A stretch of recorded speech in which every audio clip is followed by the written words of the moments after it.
दोस्तों 21/2/2025 को एक बहुत महत्वपूर्ण घटना ईपीएस 95 पेंशनर्स के लिए घट चुकी है। यह मैं आपको बताने वाला हूं और इसकी पूरी डिटेल में चर्चा करने वाला हूं। निश्चित तौर पे यह घटना आप दिखा रही है कि जल्द ही ईपीएस 95 पेंशनर्स के मामले में सरकार जो है बैकफुट पे आने वाली है और सरकार को कठोर कदम उठाना पड़ेगा। कठोर कदम इन सेंस कि मिनिमम पेंशन को लेके जो ढिलाई चल रही है अब उसको स्वीकार नहीं करने वाला है। जी हाँ, नेता प्रतिपक्ष वर्तमान के जो हैं यानी विपक्ष के जो नेता हैं वो राहुल गांधी जी हैं। श्री राहुल गांधी जी, उनको ये एनएसी का अपडेटर देख रहे हैं। मैं आपको इनका पूरा डिटेल देने वाला हूँ इस वीडियो में। सब कुछ आपको पूरी इन्फॉर्मेशन दी जाएगी। नेता प्रतिपक्ष किस प्रकार से ईपीएस 95 पेंशनर्स के साथ आ चुके हैं, उनका जो आश्वासन मिल रहा है, उनका जो प्रयास है, उसको जो इन्फॉर्मेशन वो ले रहे हैं, वो पूरी जानकारी इस वीडियो में आपको दे दी जाएगी। वीडियो को आपने पूरा देखना है दोस्तों। और इस चैनल को, ये जो यात्रा योद्धा चैनल है, इसको अगर अभी तक आपने सब्सक्राइब नहीं किया तो सभी लोग से रिक्वेस्ट है कि प्लीज़ सब्सक्राइब कर लीजिएगा। यहाँ पर सोशल वीडियो चैनल के माध्यम से जो भी इन्फॉर्मेशन रहती है नहीं पहुँच पा रही है, वो ज्ञान इस यात्रा योद्धा पे आपको दी जाएगी। तो इसको सब्सक्राइब जरूर कर लीजिएगा और ताकि हमारा जो मनोबल है वो बढ़ता रहे। और वीडियो को लाइक कीजिएगा, शेयर भी करिएगा ताकि ज़्यादा से ज़्यादा लोगों तक पहुँचे, और सब्सक्राइब जरूर करिएगा। तो आपको बता दें क्या घटनाक्रम हुआ है कि राहुल गांधी जी, जो कि इसमें वर्तमान के एमपी हैं और विपक्ष के नेता हैं, उनको ये मेमोरेंडम दिया गया है। ये मेमोरेंडम आप देख सकते हैं, इसमें measurable condition of nearly 78 lakhs retired employees getting pension 1000 to 2000 per month quite insufficient, साफ साफ लिखा गया है। इसमें कई चीज़ें हैं और इसमें जो पेंशनर्स हैं उन्होंने राहुल गांधी जी से कहा भी है कि आप अपने जो संबंधित अधिकारी हैं उनसे पूरी जानकारी इसके ऊपर लीजिए, क्योंकि जो विपक्ष के नेता होते हैं, विपक्ष के जो प्रधान नेता होते हैं, उनको हर वो सुविधा दी जाती है जो प्रधानमंत्री के पास होती है। यानी एज ए पीएम जितने भी उनके पास सुविधाएं रहती हैं, उस तमाम तरह की पूरी सुविधाएं रहती है। सिर्फ वो सरकार को नहीं चला सकते हैं, बाकी उनको पर्सनल जो भी सुरक्षा रहता है वो पूरी तरह से दी जाती है। और साथ में उनको पर्सनल जो है, जो उनके पीए होते हैं, सब सरकार की तरफ से उनको दी जाती है।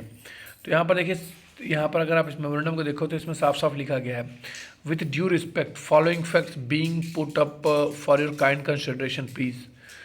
यहाँ पर एक पॉइंट पे लिखा गया है, मैं आपको हिंदी और इंग्लिश में दोनों बताऊंगा ताकि आप लोग ज़्यादा इसको अच्छे से समझ पाएँ। मैं इसको रीड आउट करूँगा इंग्लिश में और इसको आपको एक्सप्लेन करूँगा हिंदी में। तो यहाँ पर लिखा गया number 1, to resolve the above issue EPS 95 NAC and national organisation has emerged nearly 7 years back. यहाँ पर एनएससी के बारे में बताया गया, ईपीएस 95 एनएससी की जो टीम है, जो संस्था है, उसके बारे में बताया गया है कि 7 साल पहले उसका उदय हुआ। And had raised the issue to different concerned ministries like that is PMO Finance, Labour Ministry and EPFO. Given its presentation, discussed the matter in details, organized demonstrations at Ramlila ground 3 times, presented Jantar Mantar Dharna 7 times, including Amran Ansan and Kramik Ansan for the longest time, nearly 6 years. Yet we could have succeed to get a regular assurance for all the above. यहाँ पर साफ साफ चीज़ें बताई गई हैं कि जो हमारे आंदोलन हुए हैं, 6 साल से लगातार एक क्रमिक अनशन चल रहा है। उससे पहले आमरण अनशन हुआ, उसके बाद जंतर मंतर पर 7 बार अनशन हुआ, 3 बार रामलीला मैदान में अनशन हुआ। सबके बाद सिर्फ सांत्वना के अलावा सरकार की तरफ से अभी तक कुछ नहीं मिला है। नंबर 2 कहा गया, in addition to above Galaxy MPs have extended their moral support like Supriya Sule, Satyadev Pachori, Sri Vijay Kumar, MP from Kanyakumari and above issue। उन्होंने बताया कि इसको सपोर्ट करने के लिए जो मेंबर्स ऑफ पार्लियामेंट हैं, जैसे विजय कुमार, सुप्रिया सुले आदि लोग के यहाँ पर डिटेल दिया गया है, वो लोग ने इसको मोरली सपोर्ट किया है। The demands of pension from our side is genuine and logical. हमारी तरफ से यानी एनएससी की तरफ से जो डिमांड है वो जेन्युइन है और लॉजिकल भी है। That is 7500 plus DA along with the medical facilities to employees and their families. साथ में मेडिकल फैसिलिटी की बात कही है।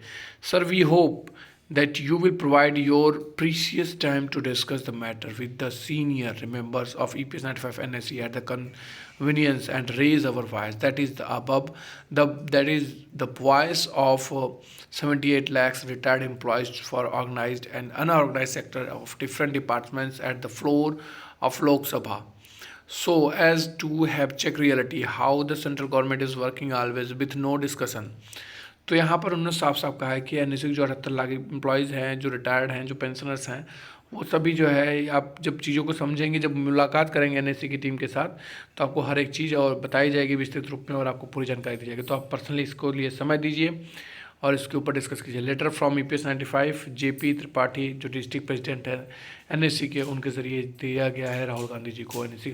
अब आपको तस्वीरें दिखाने वाला हूँ और थोड़ा इसके ऊपर और चर्चा किया जाएगा कि क्या मूल रूप से, हालांकि ये पूरी तरह से इंग्लिश में लिखा गया है और ये राहुल गांधी जी को दिया गया है। तो ये आप देख सकते हैं दोस्तों, ये तस्वीरें हैं। यहाँ पर आप देख सकते हैं कि ये राहुल गांधी जी बीच में हैं, इस पर अगर आप गौर करें यहाँ पर बीच में है, और दोनों तरफ आप देख सकते हैं कि NSC के जो बुज़ुर्ग हैं, बुज़ुर्ग पेंशनर्स हैं, वो लोग हैं MP के। और ये अभी वर्तमान में आपको बता दें कि अपना जो उनका रायबरेली का जहाँ से वो जीते हुए हैं, वहाँ पर ये भी अपना कैंप कर रहे हैं, वहाँ पर लोगों की समस्याओं को सुन रहे हैं, वहाँ पर लोगों से इंटरेक्ट कर रहे हैं, उनकी क्या क्या मदद कर सकते हैं वो ये कर रहे हैं। ये कुछ तस्वीरें आपके साथ साझा की जा रही हैं। ये आप देखिए राहुल गांधी जी जो है बुज़ुर्गों के साथ मिल रहे हैं, उनका स्वागत जो है किया गया है और उसको स्वीकार कर रहे हैं। फूल भी आप देख सकते हैं, माला भी हाथ में लिए हुए हैं। यहाँ पर ये मेमोरेंडम, अगर आप इस पिक्चर पे गौर करते हैं और इसमें यहाँ पर विशेष रूप से ध्यान देते हैं तो ये मेमोरेंडम है। ये वो मेमोरेंडम है जो कि NSC की तरफ से दिया गया है, जो मैंने आपको वीडियो के स्टार्टिंग में पूरी डिटेल में बता दी है।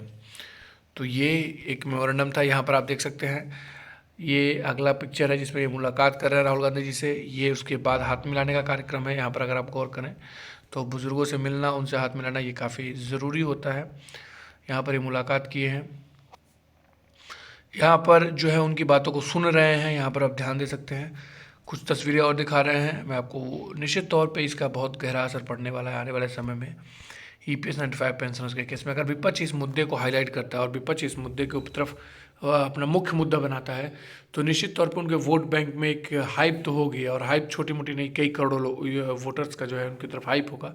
साथ में उनको एक बेनिफिट ये भी मिलने वाला है कि जो 78 लाख EPS 95 पेंशनर्स वो सीधे सीधे उनसे जुड़े जाएंगे।